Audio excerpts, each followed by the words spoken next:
आप सब जानते हैं कि भारत दुनिया का सबसे युवा राष्ट्र है। भारत सबसे युवा राष्ट्र है, लेकिन इस देश के युवाओं के साथ अभी यह हो रहा है कि आप पढ़ाई करते हैं, दिन रात तैयारी करते हैं, लेकिन जब नौकरी की बारी आती है तो नौकरी नहीं मिलता है। जब एग्जाम होता है तो प्रश्न पत्र लीक हो जाता है और पैसा लेकर के, घूस लेकर के सीट बेच दिया जाता है। बोलिए, युवाओं के साथ बेईमानी हो रही है कि नहीं हो रही है? चूंकि हमारे माँ बाप किसान हैं, चूंकि हमारे माँ बाप शिक्षक हैं, हमारे माँ बाप साधारण परिवार के लोग हैं, साधारण इनकम के लोग हैं, तो हमारे भविष्य के बारे में कोई नहीं सोचता है। बताइए, नेता का बेटा नेता बनेगा, मंत्री का बेटा मंत्री बनेगा, डीएम साहब का बेटा डीएम बनेगा, डॉक्टर साहब का बेटा डॉक्टर बनेगा, लेकिन किसान का बच्चा किसान नहीं बनना चाहता है। बोलिए, किसान का बच्चा किसान बनना चाहता है? क्यों नहीं बनना चाहता है? इसलिए नहीं बनना चाहता है कि इस देश की हकीकत यह है कि हर घंटे 2 किसान आत्महत्या करते हैं, हर घंटे एक नौजवान आत्महत्या करता है, हर मिनट किसी महिला के साथ कोई ना कोई अपराध होता है। आए दिन हमको यह सुनने को मिलता है कि जो शोषित पीड़ित वर्ग के लोग हैं उनके ऊपर लगातार हमले होते हैं, उनका अधिकार छीना जाता है। देश की इस परिस्थिति को देखते हुए, जब बेरोजगारी 45 साल में सबसे ज्यादा है, महंगाई आसमान छू रहा है। आप लोगों को याद था ना, पहले पेट्रोल कितना में मिलता था? पहले पेट्रोल कितना में मिलता था? 50 रुपया में। अब कितना में मिलता है? 100 रुपया में। महंगाई बढ़ी है कि नहीं बढ़ी है? सरसों का तेल पहले कितना में मिलता था? 80 रुपए किलो। अब कैसे मिलता है? 200 रुपये किलो। बोलिए, महंगाई बढ़ी है कि नहीं बढ़ी है? जिस तरह से महंगाई बढ़ रही है, किसानों की आत्महत्या हो रही है, जवानों की आत्महत्या हो रही है, महिलाओं के ऊपर अत्याचार हो रहा है, बेकारी 45 साल में सबसे ज्यादा है, तब इस देश के नौजवानों को, बिहार के नौजवानों को यह सोचना पड़ेगा कि उनका भविष्य क्या है। आप सोचिए कि अगर इस देश के नेता चाहते हैं कि उनके बाल बच्चों का भविष्य बना रहे, तो इस देश के किसानों को, इस देश के गरीबों को भी यह सोचना पड़ेगा कि उनके बाल बच्चों का भविष्य कैसे बना रहेगा।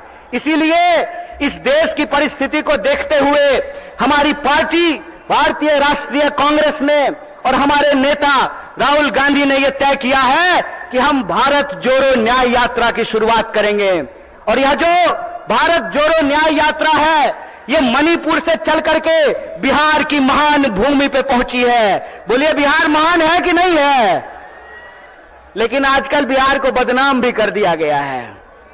बदनाम नहीं कर दिया गया है?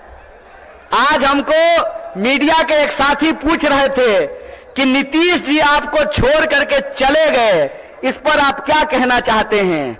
हम बोले, सुनिए, कौन आया कौन गया ये महत्वपूर्ण नहीं है। महत्वपूर्ण ये है कि बिहार के जो 14 करोड़ लोग हैं, उनका जो हक और अधिकार है, रोजी रोटी कपड़ा मकान का सवाल है, अपने खून के आखिरी कतरे तक उसके लिए संघर्ष करेंगे। ये हमारा कमिटमेंट है, ये हमारा संकल्प है। किसी के आने जाने की बात नहीं है, बात है लोगों के हक और अधिकार की, बात है लोगों के लिए न्याय की। और हमारा यह मानना है, हमारी पार्टी की यह मानना है कि अगर हम इस देश को शक्ति देना चाहते हैं, अगर हम बिहार को शक्ति देना चाहते हैं, तो हमको 5 प्रकार के न्याय की स्थापना करनी पड़ेगी। कितने प्रकार की? कितने प्रकार की न्याय की स्थापना करनी पड़ेगी? हाथ उठा करके बताइए।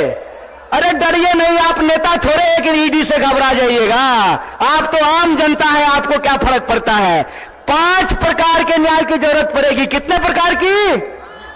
और वो 5 प्रकार का न्याय ये है कि हम चाहते हैं कि इस देश में नारी को न्याय मिले, भागीदारी का न्याय मिले, युवाओं को न्याय मिले, किसानों को न्याय मिले और मजदूरों को न्याय मिले। बोलिए, आपको ये 5 न्याय चाहिए कि नहीं चाहिए? सब लोगों को चाहिए। अगर सब लोग यह 5 प्रकार का न्याय चाहते हैं तो हम आपसे एक अपील करना चाहते हैं। एक बात जान लीजिए, इस देश में कुछ भी, इस देश के आम लोगों को कुछ भी बिना संघर्ष के नहीं मिला है। हमारी आजादी के लिए भी लोगों को अपनी जान गंवानी पड़ी। बिहार के लोग जानते हैं कि अपने हक और अधिकार के लिए संघर्ष करना पड़ता है। और एक बात आप लोगों ने सुना होगा, बिन हवा न पत्ता हिलता है, बिन लड़े न कुछ भी मिलता है। इसीलिए अपने हक और अधिकार के लिए हमको लड़ना पड़ेगा और हमारे देश के आम आवाम को, बिहार के आम लोगों को यह सोचना पड़ेगा कि हमारा भविष्य क्या है। हम समझते हैं कि जिस तरीके से मौजूदा सरकार हमारे देश के नौजवानों के साथ, बिहार के नौजवानों के साथ खिलवाड़ कर रही है, उसके खिलाफ हमको संघर्ष करना पड़ेगा। आप सब सोच करके बताइए, अग्निवीर लाई सरकार और अग्निवीर में सरकार ने कहा कि 4 साल के लिए नौकरी देंगे। क्या सिपाही जी, 4 साल के लिए आपको नौकरी मिलेगा, लीजिएगा 4 साल का नौकरी। और यहां मंच पे बहुत सारे एमएलए साहब बैठे हुए हैं, बहुत सारे एमपी साहब बैठे हुए हैं। प्रधानमंत्री बनेगा 5 साल के लिए और सेना का जवान बनेगा 4 साल के लिए। बोलिए बेईमानी है कि नहीं है? ये अगर बेईमानी है तो बेईमान को बेईमान कहना चाहिए कि नहीं कहना चाहिए? चोर को चोर कहना चाहिए कि नहीं कहना चाहिए? ये चोर और बेईमान मिलकर के इस देश के साथ लुटखोरी कर रहे हैं।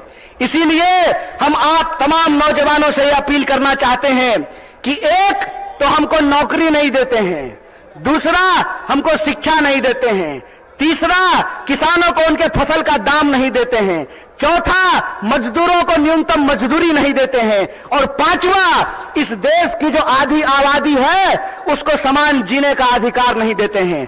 मैं पूछना चाहता हूं, डॉक्टर बाबा साहब भीमराव अंबेडकर ने संविधान बनाया, कांग्रेस पार्टी ने संविधान बनाया, और उस संविधान की ताकत यह है कि डीजीपी का वोट एक होता है ना?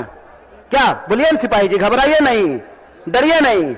डीजीपी का वोट एक होता है ना, और आपका भी वोट एक होता है, मुख्यमंत्री का भी वोट एक होता है, और रिक्शा चलाने वाले का भी वोट एक होता है, जूता सिलने वाले का भी वोट एक होता है। यह जो वोट का अधिकार है, इस वोट के अधिकार का हमको इस्तेमाल करना पड़ेगा।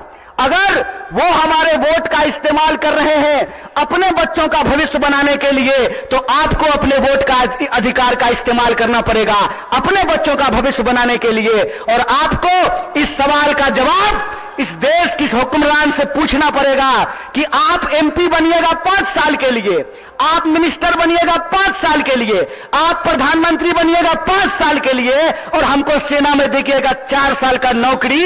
यह नौकरी हमको बर्दाश्त नहीं है। हमको आपको परमानेंट नौकरी देना पड़ेगा, ठेके की नौकरी बंद करनी पड़ेगी। और जिसको परमानेंट नौकरी मिला हुआ है, जिसको परमानेंट नौकरी मिला हुआ है, अगर नेताओं को पेंशन मिल सकता है तो आपको शिक्षकों को भी पेंशन देना पड़ेगा, आपको सरकारी नौकरियों में भी काम करने वाले लोगों को पेंशन देना पड़ेगा।